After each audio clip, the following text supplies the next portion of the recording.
je suis très intéressé par les phénomènes d'antan qui sont réadaptés maintenant. Et donc le catch, on le voit quoi. Moi je me rappelle, je regardais le catch avec mon père, c'était je pense le dimanche sur Canal+, les matchs de Hulk Hogan et tous ces catcheurs mythiques. Et depuis peu, donc le courant est revenu à fond et il y a John Cena, un des catcheurs les plus emblématiques, qui gonfle ses pumps avant d'asséner le coup final à ses concurrents. Mon frère, lui, a réussi à s'acheter la paire de pumps puisque c'était la Dominique Wilkins, super montante. Je crois que ça valait plus de 1000 francs à l'époque, donc c'était un investissement. Et moi, en grappillant, parce que quand t'es ado, t'as pas les moyens, en économisant petit à petit, j'ai réussi quasiment à la fin de la mode. Le temps d'économiser, à obtenir la moins chère, c'était la pump, la cross training, tu vois ce que je veux dire, un peu verte, je crois, avec une balle verte que tu gonflais. La différence avec la Dominique Wilkins, c'est que la Dominique Wilkins, elle se gonflait partout. Ça faisait tout le tour, la cheville, là c'était juste les languettes, c'était plus gadget. J'avais supplié ma mère pendant des mois pour l'avoir. Je sais pas comment elle a fait, mais voilà, j'avais, je crois que je me rappelle, c'était les end zone ou les pump end zone avec une sorte de Z sur le côté, blanche et noire.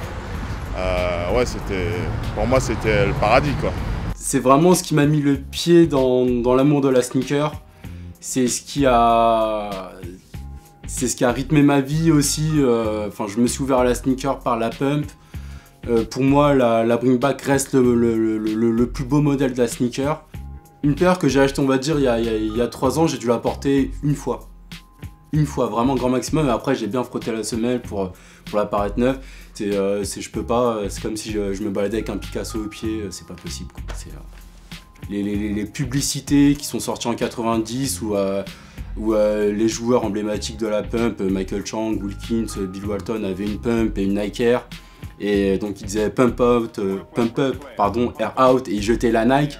Enfin pour moi c'était un coup de pression quoi, c'était beau, c'était je te rentre dedans quoi. Chang il portait ça, et Chang nous on le kiffait parce que c'était le chinois. Nous on aimait les jeux vidéo, donc forcément Michael Chang c'était le petit chinois vif qui est là, il porte ses pumps, etc. Et pourtant on saute pas au tennis, mais il était frais avec ses... Mine de rien tu fais un peu des rebonds quand tu vas à gauche, à droite, à droite. Non mais c'était vraiment... Parce que c'était autour des chevilles de toute façon le truc, à la base, donc voilà. Ouais, c'est Michael Chang et Dominique Wilkins. C'est les deux gars enfin, de souvenirs qui portaient des pumps.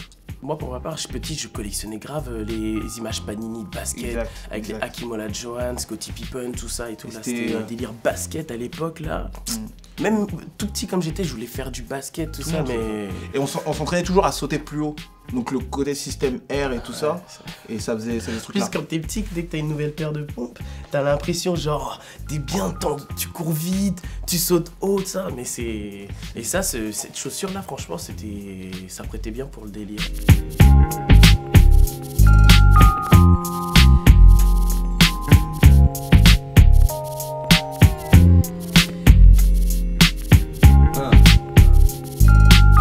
In my position, gotta stay on a mission. I'm an entrepreneur in this. I don't make no commission. The studio is where I'm sitting, posted up like prison. Tracks be hitting, cause I stay cooking.